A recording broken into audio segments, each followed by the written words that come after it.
Here we go. Welcome back to Mama Mystery. I am your host, Kelly. And I'm your co-host, Austin. And before we get started, we have to talk about our very first live show. It was last week. It was amazing. Booming. So we had our very first live show. We sold out 150 tickets in our hometown of St. Joseph, Missouri. That's right. And it was so good. I feel like we just need to dedicate maybe like a mama minute to talk about just this for those that actually do want to hear about it. But I thought that's what we were doing. Well, I don't know that everyone wants to hear about it. A lot of people listen and they're like, just get to the story already. So I like to keep this short, this intro short. So we're front loading what could be a whole mama minute before an episode. Yeah. And then if you're interested, you can go listen to it. And if not, like we're going to get started here in a second. Do you understand? Wow. Yes, I get it. Anyway, the show was amazing. Thank you so much to everyone that came out. It was a core memory for me. I will never forget that night. It was so fun. And I can't wait to do more. We're going to do another one and we'll announce the date of that pretty soon. But as far as going other locations, I do want to figure out a way to do that because it was so fun. It was a lot of fun. We made people laugh, which was a lot of fun. Yeah, I was not expecting that because when you do a podcast, you might think you're funny, but you're not hearing anybody's reaction on the other side. And there were moments that they would laugh at just our expressions even. And I was like, oh man, are we funny? We were a little funny. We're funny. We're funny. We were funny. Anyway, we talked about the Carly Russell case. That was a doozy. We'll just do kind of like a recap in a mama minute in a few days, probably, maybe. I might just have to do it myself because Austin's a busy man. But I'll talk about the case that we covered. We talked about the Whitaker family and Carly Russell. So anyway. That being said, are you ready to get into today's story? Let's get into the show, Kelly. Okay. November 17th, 2009 was Ann Hook's birthday. It was supposed to be a joyous event, a simple celebration with her friends in the quaint town of Belleville, Ontario. Her best friend, Howard Gray, lived nearby and was happy to host a get-together at his house in her honor. And as she was getting ready, she was checking her reflection in the mirror, and something caught her eye. In her reflection, she noticed that the drawer of her nightstand behind her was pulled open. So she turned around to look, and then she checked the other nightstand, and the drawer was pulled open on that one as well. Ooh. A chill ran down her spine when she realized things were missing from her drawer, notably her sex toys. Oh, that was a curveball. Well, initially she thought maybe it was a prank by her bestie Howard. So she got into her car and drove the 200 yards to his house. And bewildered, he assured her it was not him. So he insisted that they go back together to check the place out. So as they stood in her kitchen, they wrestled with the decision to call the police or not. Not because of the embarrassment of having to call and say, yeah, someone came and stole my sex toys, but because they didn't know if they were going to be taken seriously. So ultimately, they decided not to call 911, but just to be safe, she ended up going to Howard's to spend the night. So the next morning, they returned to Ann's house. I couldn't imagine not calling 911 over it. Honestly, I can't either. And I can understand like anticipating what kind of reaction you're going to get and assuming that you might not be taken seriously. But I guess you wouldn't have to mention that it was sex toys. You could just say, hey, someone broke into my house and I need someone to come check it out. Right. Because that clearly somebody did. To not call is strange. Yeah. But either way, the next morning, they returned to Ann's house. Ann went upstairs while Howard hung out in the kitchen until he heard Ann scream. He ran up to meet her and found her in her office. Her face was pale. Her gaze was locked on her computer screen, which was ominously illuminated with the message that read, "Go ahead and call the police. I want to show the judge your really big dildos." And your was spelled Y-O-U''re. Wrong your. Which I think might have been something that was done intentionally to thwart attention away from who he actually is. Like, I think it was someone who was actually smart and was trying to make it seem like it wasn't him. Does that make sense? Yeah, or it was just an idiot. Or that too. But, I know this story, so we'll just continue. Deal. The poorly written sentence sent this wave of revulsion and terror through both of them. They called the police at that point, and as they waited, they came to the unsettling realization that before they left, they made sure to lock every door in the house the night before. But when they were standing there, they realized that one of the doors to outside was unlocked, indicating, Austin, someone let themselves out. And the terror they were feeling was now more palpable than ever as they understood the intruder had been inside the house with them the entire time. I got the goosebumps when you said that. Did you get the goosebumps? You wrote the story. I got the goosebumps. Yeah. Anyway, unknown to Anne, just 2 months prior, a woman in Tweed reported a break-in and a sexual assault that took place after she fell asleep on her couch while watching Law & Order. Now, I remember when I was in college, I would fall asleep watching Nancy Grace, and I would wake up to having a nightmare. And I can't even imagine something like this where you wake up after watching a crime show and you see an actual person and it's like, is this a nightmare or is this real? Like, I can't even imagine that. But anyway, she was awoken by a man hitting her repeatedly on the head. And after a 20-minute struggle, she was blindfolded and told that if she would just cooperate, he wouldn't rape or kill her. He just wanted to take some pictures. The details were eerily similar to another incident that took place just 2 weeks prior to that on September 14th of 2009. This is the night that he attacked another woman in the same manner and then told her to count to 300 after he left before she called the police. I guess he knew that she was going to and just said, count to 300 before you do anything. Weird. So the city of Tweed is not far from Belleville. It's only about 30 minutes away. And it was in Tweed that there were more than a dozen other break-ins reported, and they all shared a common theme. The intruder would break in, steal women's underwear from their drawers. In 2 of those incidents, the intruder broke in when the female resident was home alone. And he blindfolded the women, forced them to put on provocative outfits or lingerie. He would then take pictures of them and then leave. But it was clear that this intruder was watching these women. He knew their habits. He knew that they were going to be home alone and when and for how long. In one of those homes, Brian and Brenda Constantine had a daughter, and at one point, she noticed that all of her underwear and bathing suits had been taken, and then photos from a photo album with pictures of her in bathing suits on the beach were taken as well. That's freaking weird. Yeah. On her dresser, DNA was collected from dried semen that the intruder left behind. Freaking fruitcake weirdo. So obviously, the parents were sick to their stomach over this, and she was too. She started sleeping in the guest room while the light was still on because she was so terrified that this person was going to come back. And the police even told her that she had been targeted. So now her and everyone else is living in this constant fear that there's this like serial panty thief on the loose. And obviously he likes younger girls. Creepy. Dirtbag. Well, back in Belleville, Corporal Marie France Comeau had just returned from a trip when she noticed that someone had gone through her underwear at her house while she was gone. Initially, she blamed her ex-boyfriend, Alan Plant.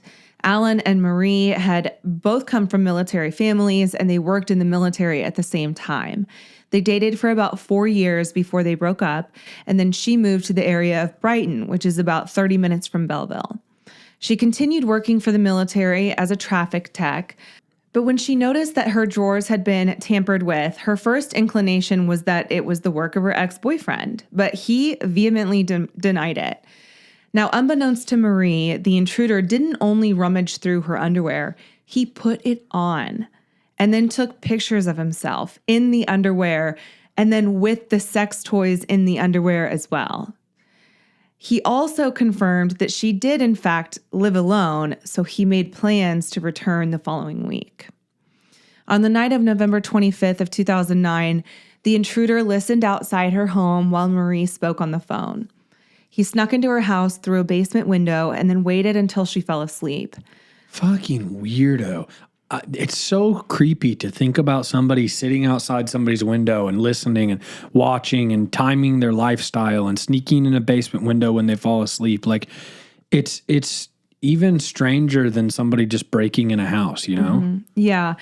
Right, because in most cases, someone burglarizes a house to steal things, to steal valuables, right?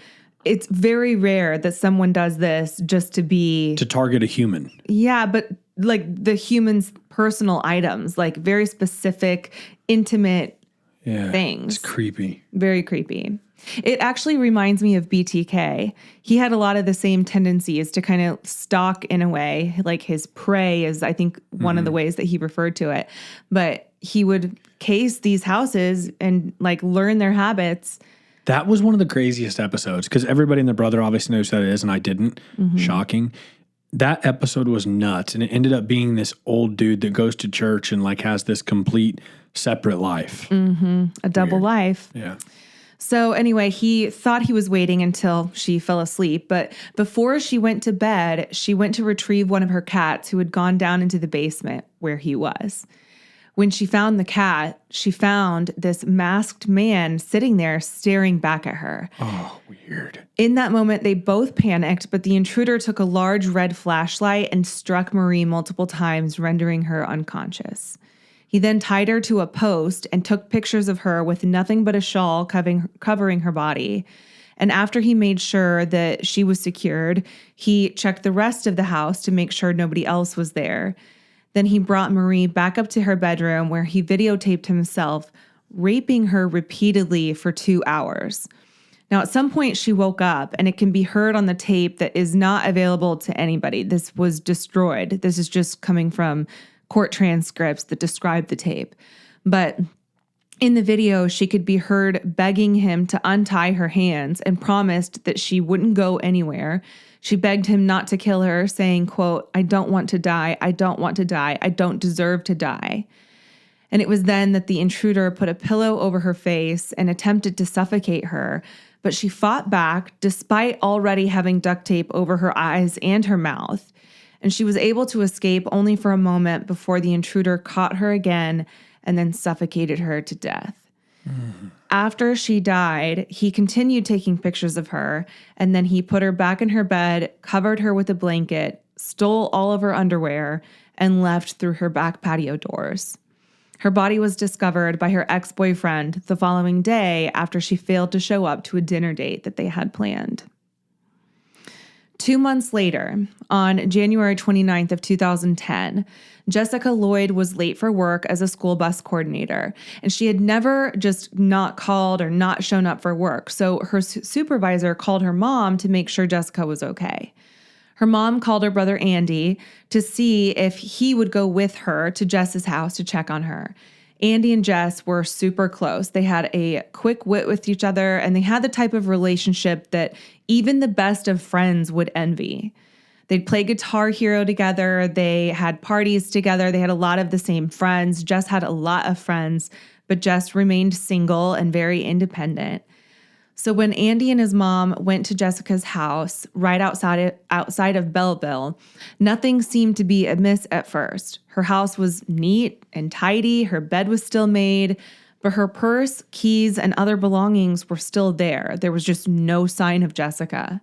So they called the police, and when the police arrived, they all noticed footprints that were left in the snow. And there were 2 sets of footprints indicating that somebody walked to the house and then 2 sets walked out. So she must have been one of those footprints. There were also tire tracks in the field behind her house, and the impression of the tires were examined. So police were able to determine that the brand of the tires were Toyo, and the wheelbase was limited to 3 types of SUVs: a Toyota 4Runner, a Jeep Cherokee, or a Nissan Pathfinder. So when a week had gone by and there was still no sign of Jessica, police in Belleville set up a checkpoint where they just started stopping vehicles passing through the area. And one officer would speak to the driver while a second officer would then examine the tires. So during this checkpoint, a Nissan Pathfinder with Toyo tires passed through. But the driver of the Pathfinder threw the officers through a huge loop. Working from home this summer has been such a blessing. Getting to stay home with the kids while I work has had its challenges, but it's also been such a relief to keep them home and make memories here on a daily basis. School is about to start back up, and while I'm looking forward to having structure and routine back in our lives, I will definitely miss them when they go back. And it really just got me thinking, there's so many people I know that homeschool or, do the virtual learning. And I thought, I wish there was a way that I could just keep them at home, but keep them in school. And that's why I'm so grateful I discovered K12.com. As a parent, you want to set your kids up for success, and that starts with empowering them to learn in ways that are best for them. K-12 powered schools can help your child start reaching their full potential in life now and give you the support you need to get them there. K-12 powered schools are tuition-free, online accredited public schools for kindergarten through 12th grade, and they're designed to help your children learn at their own pace, in their own home, with an engaging curriculum that supports individual learning styles. This is different from homeschool, where you are responsible for teaching them, although I did notice that they do have homeschooled programs on that site. But the K-12 powered schools, their teachers are state certified and are trained online educators. They utilize hands-on, innovative technology and make learning interactive, and they even offer social opportunities, extracurricular activities, and in-person events. With over 20 years of experience helping students gain the skills they truly need to thrive in the future, it could be perfect for your child too. Join the more than 2 million families who have been served by K-12 and empower your student to reach their full potential now. Go to k12.com/mama mystery today to learn more and find a tuition-free K-12 powered school near you. That's the letter K, the number 12.com/mama mystery. K12.com/mama mystery. Russell Williams was born on March 7th of 1963 in Bromsgrove, England. Following his birth, Russell's family moved to the small village of Chalk River, Ontario, Canada, where his father, a metallurgist, this is a really hard word to say, and I have been struggling with it ever since I wrote this episode. A metallurgist? Metallurgist. Yeah. Do you know what that is? No idea. It's someone who works with metals. Okay. Yeah. Yeah. Metallurgist. Go ahead. He's a metallurgist. Anyway, his dad obtained a position at Canada's leading nuclear research laboratory. And it was in Ontario that his family met the Sovkas family, and they became very close. However, his parents' marriage ended in divorce. I'm not going to lie. You left us this crazy hook. He threw the officer for a loop, and I'm sitting here wondering what the hell happened. I get you're probably about to get to it, but get to it. Okay, so we're talking about a man named Russell Williams. Yes. Okay. So Russell's parents divorced. We're just going to get right back on track, and you're just going to have to listen, okay? Okay.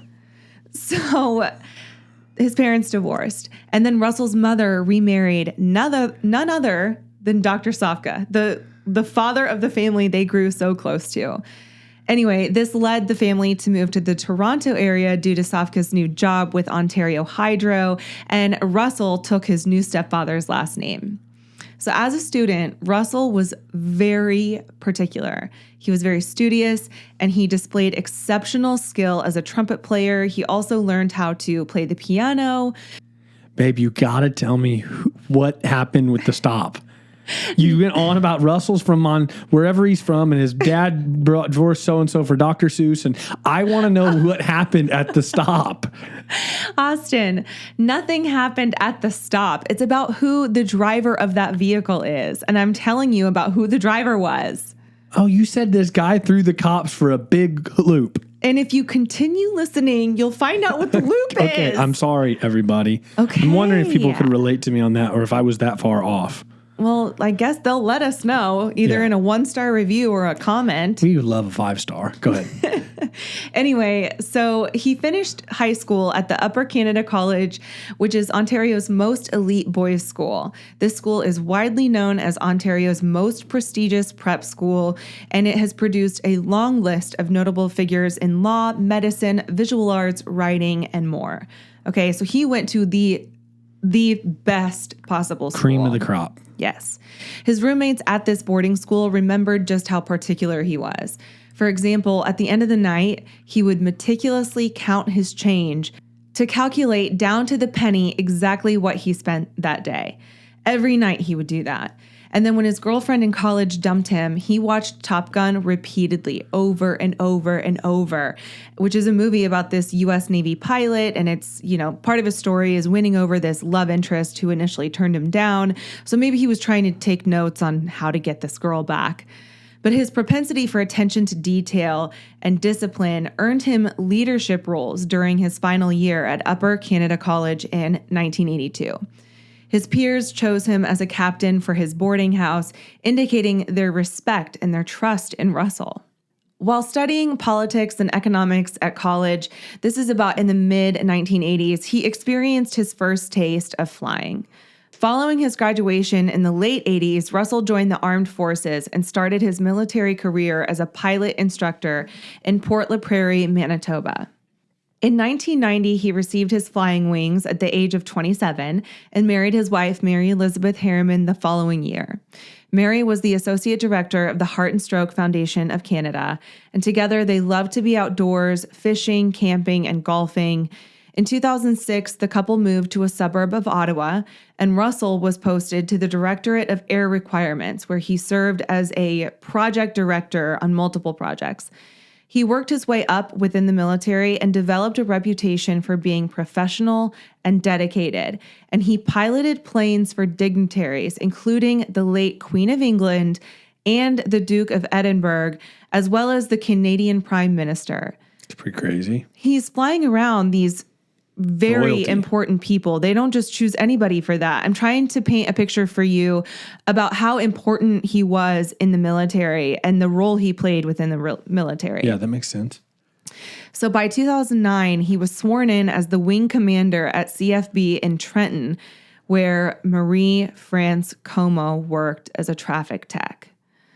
Now, unbeknownst to his colleagues, his subordinates, and even his wife, Russell was leading a complete double life. In 2007, he began a series of break-ins, primarily in Tweed, where he had a second home with his wife.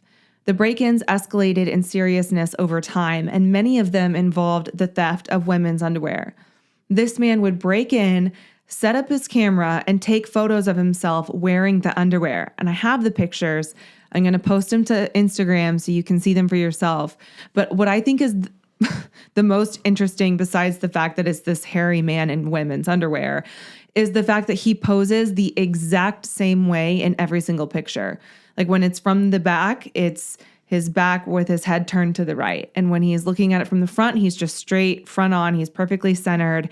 Like it's eerie how bizarre similar each picture is. It's very particular, attention to detail. And he's posing in women's underwear. Yes. He's taking their underwear and putting it on, and then taking pictures of himself in the underwear inside their homes. It's freaking weird. By 2009, the crimes escalated to sexual assaults. 2 women in the Tweed area were attacked in their homes. Both survived and provided descriptions of their attacker. But initially, they went after one of the girl's neighbors who was completely innocent, but this ruined this man's reputation and left yet another victim in Russell's wake. And his depravity continued to grow, and by the following year, 2 other women, Corporal Marie France Comeau and Jessica Lloyd, were murdered. So on February 7th of 2010, Russell was at his newly built home in Ottawa with his wife when he got a call from the Ottawa Police Department asking him to come in for questioning. He arrived at around 3 p.m. that day, and when he walked in, he carried with him this air of confidence. And I've watched the interrogation tapes, and it's very interesting because this man is very successful in his career, and he has the ego and the arrogance to show for it. So he's walking into this room. You can tell by the smug look on his face that he's like, this is just going to be a waste of everyone's time. And like, I'll be out of here in no time. And the detective who was interrogating him, though, first introduces himself and calls Russell just by his name. He doesn't call him like Corporal or whatever his title is. He just calls him by his name. he asks these questions that like lead into the next question. He is playing chess with Russell, like mental chess with Russell. And it's so fascinating to watch because by 7:45, so literally not even 5 hours later, Russell knew he was done. Detective Staff Sergeant James Smith presented Russell with a lot of evidence, and there was no way that by the questions he had answered prior, he could answer his way out of these. Wow, that's wild. So if you want to watch the entire interrogation tapes, they're on YouTube, and they are super interesting. And obviously, I can't really include a videotape on a podcast, but it's important to see the way he behaves versus the things that he's saying in these interrogations. But anyway, the detective presents him with all of this evidence linking the tire treads that he has admitted are on his vehicle at Jessica Lloyd's house. And when he was asked where Jessica's body was, he responded with 3 words: "Got a map?" He pointed to where Jessica's body could be found, and she was found the next day. And after confessing to Jessica's murder, he also confessed to dozens of other crimes, including breaking and entering, sexual assault, as well as Marie France Comeau's murder. He told them where they could find his personal photos or artifacts from the crimes in hopes that it would prevent cops from tearing apart the new house that he and his wife had just built. And at one point during the interrogation, he even says that he's worried about what this is going to do to his wife. So he had all this stuff hidden in his house somewhere. Mm-hmm. Can you imagine his wife stumbling upon those pictures and being like, what the fuck is this? Going on? That would be horrifying. You wouldn't even be able to have a conversation about it. Like, no. What would you do if you came across pictures of your husband dressed in somebody's random house and they're in women's underwear in the same poses times 50? And you can tell that he took these pictures while you were married. Like, he looks exactly like he did the day before. What did he even say? Weird. Yeah. So 2 months after he confessed, on Easter weekend, actually, Russell attempted suicide by shoving a stuffed toilet paper roll down his throat. But thankfully, guards caught him in time to take out the roll, and he survived before he was placed on suicide watch. I've never heard. I was just going to say, that's the strangest way to ever kill yourself. This dude's just a fucking weird dude. Yeah. So in October of 2010, Russell Williams pleaded guilty to all of the charges against him, but more details came out that just added to the shock of his crimes.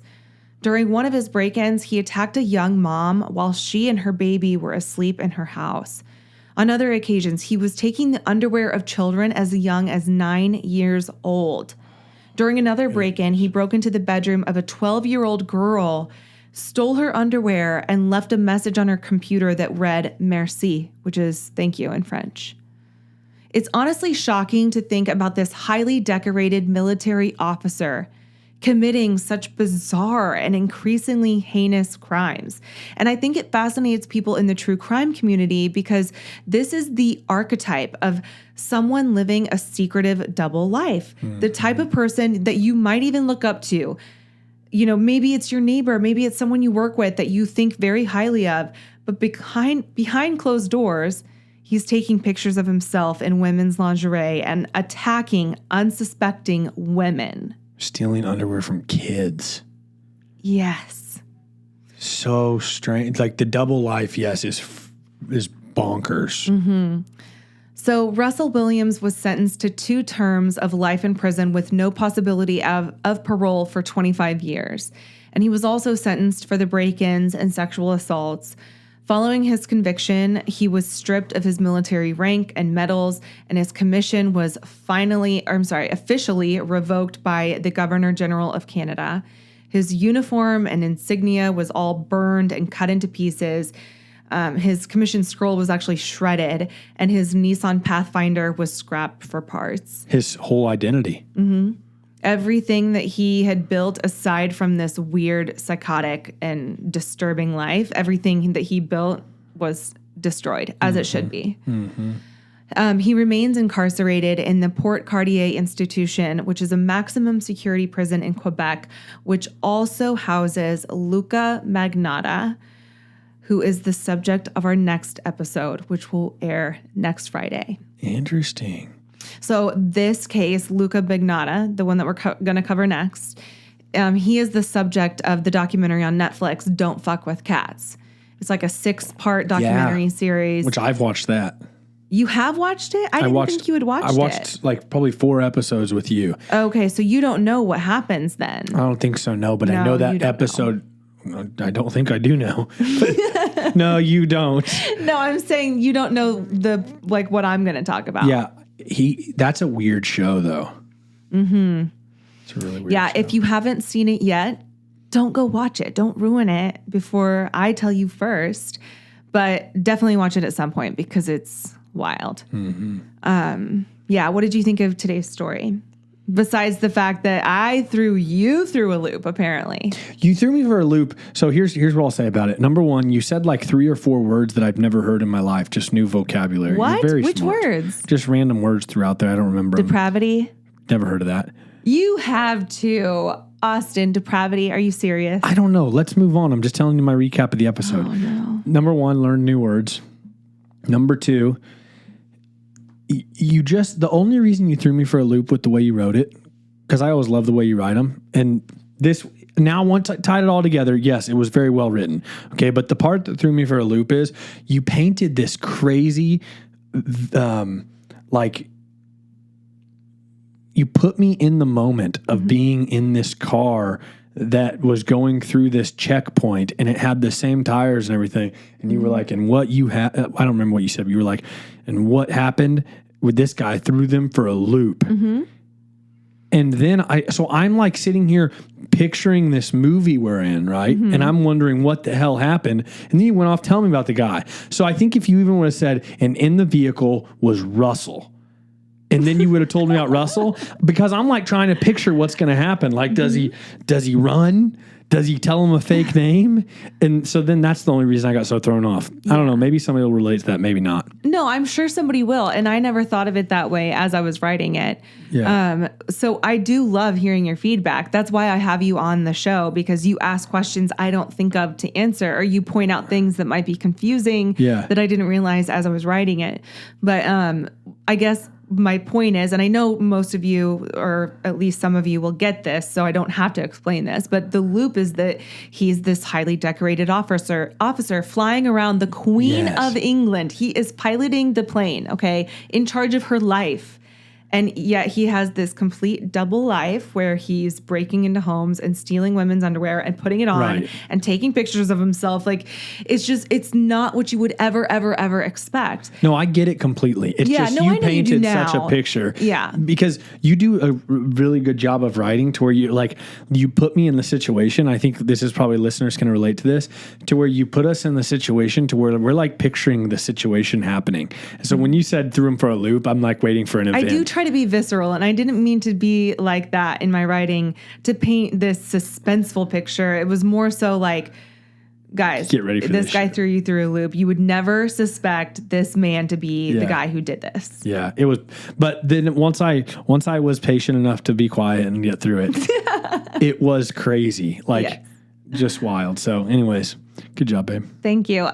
Next week, we will have our episode on Luca Bignata. We might come out with a Mama Minute in the meantime to talk about the show and how cool and fun that was. Anything else? Mama Mystery out. Bye.